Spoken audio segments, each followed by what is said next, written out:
Hey guys, just wanted to do a Marincess combo video. I've been having like a ton of fun with this deck. It reminds me of Prank Kids and just how broken their one card combos were, right? So I'm gonna get into it by just explaining like some of the core monsters. Obviously they have a new monster reborn. They have a field spell, but those we'll go through while we do the combo. So explaining the just starters, I guess. We have Blue Tang. I'm not going to use Blue Tang for any of these combos. Reason being is it's pretty much interchangeable with the other ones. It just takes like a little extra work.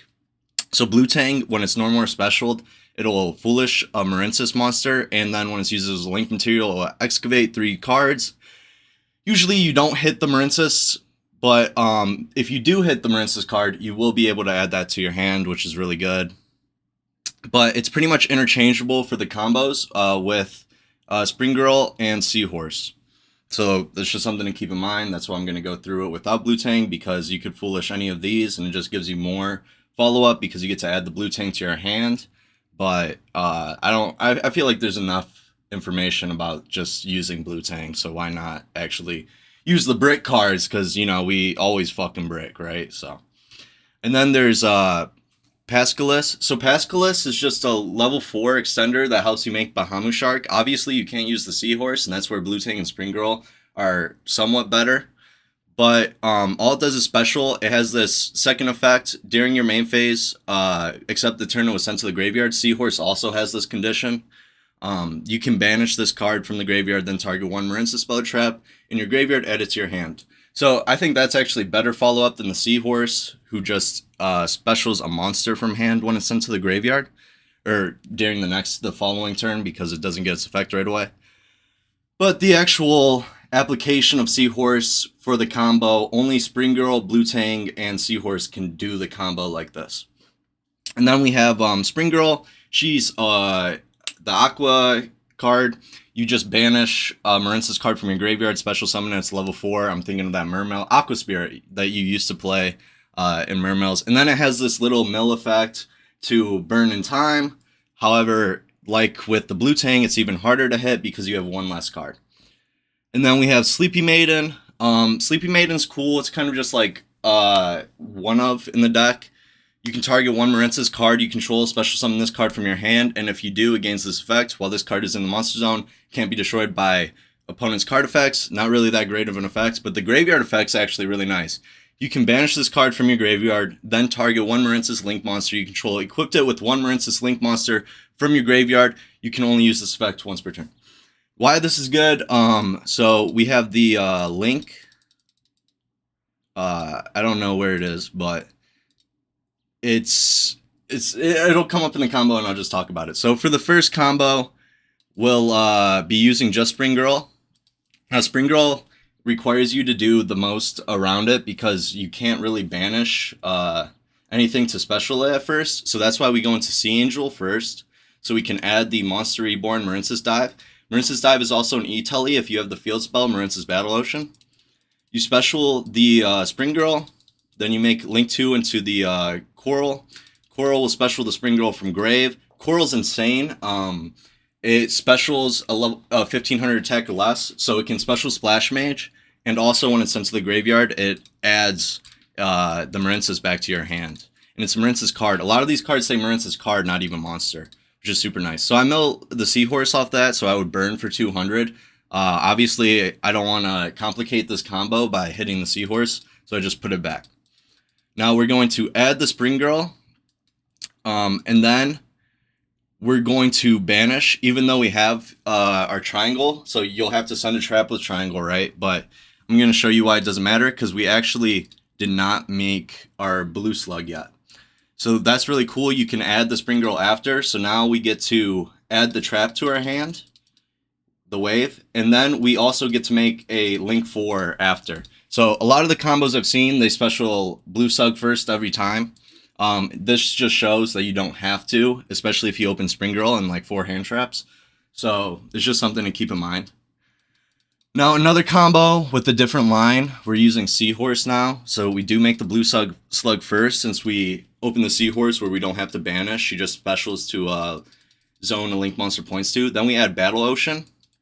Battle Ocean lets us equip our links from grave to a link monster we control when it's summoned. So I was supposed to activate the Battle Ocean before I sent to graveyard, but I did. Then we have Triangle. So Triangle is the same one that adds the trap. We get to equip 3 with Ocean, so it's going to be 3,500. Add the Seahorse for follow-up. Obviously, we'd rather have the Blue Tang, but what are you going to do? So this still gets us the trap and a 3,500 that won't be affected. Only thing to keep in mind is you have to target one face-up monster your opponent controls. So it's not like the sturdiest thing, but it's just still a line that you can reliably go into with the Seahorse. And it also depends on what your other cards are, right? Next line is also Seahorse. We're just going to see what else we could have done. We make the Blue Slug again, add the Seahorse with the Blue Slug. Then we're going to make the add spell to your hand, get the Ocean. Link those 2 away. This time we're making Splash Mage. Like I mentioned before, Splash Mage is capable of being special summoned by Coral, which is really good.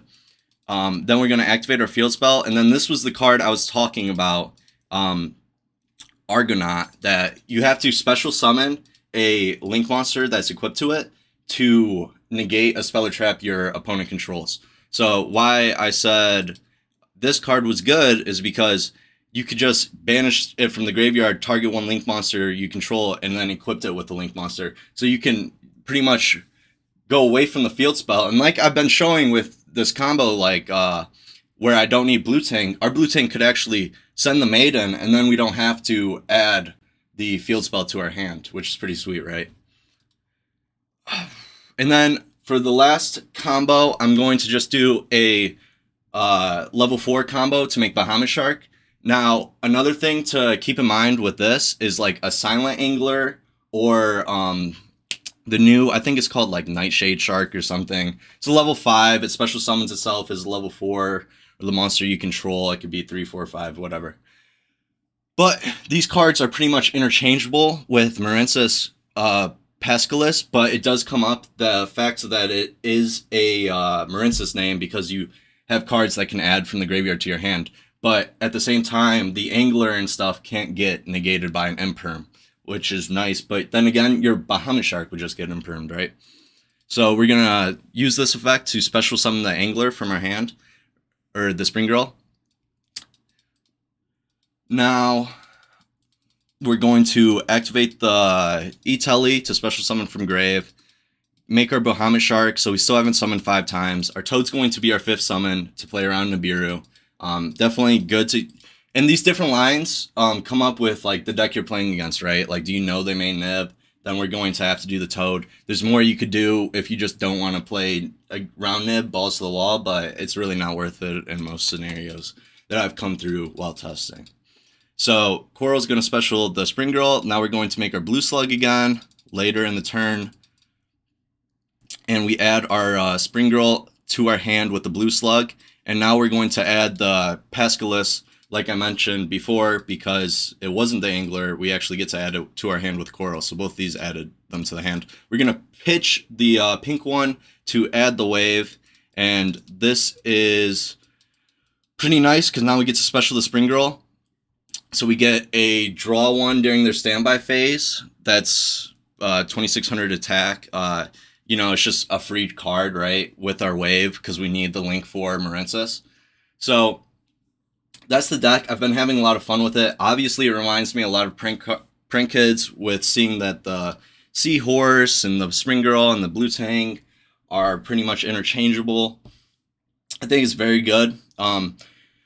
It does have the problem with the water restriction because obviously they're all Cybers, which makes them broken, right? But climbing into the access code is hard. The guy who got top 16 at that YCS, or a national, I think in Italy, he didn't even play transcode talker. So like he wasn't doing like, you know, when you think of Cybers, you see the salad OTK.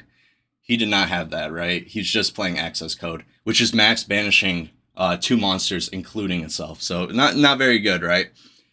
But I hope you enjoyed the video. I think it's a consistent deck. I appreciate any support you could give. I appreciate likes, subscribers, and sharing the video in general. Have a good one.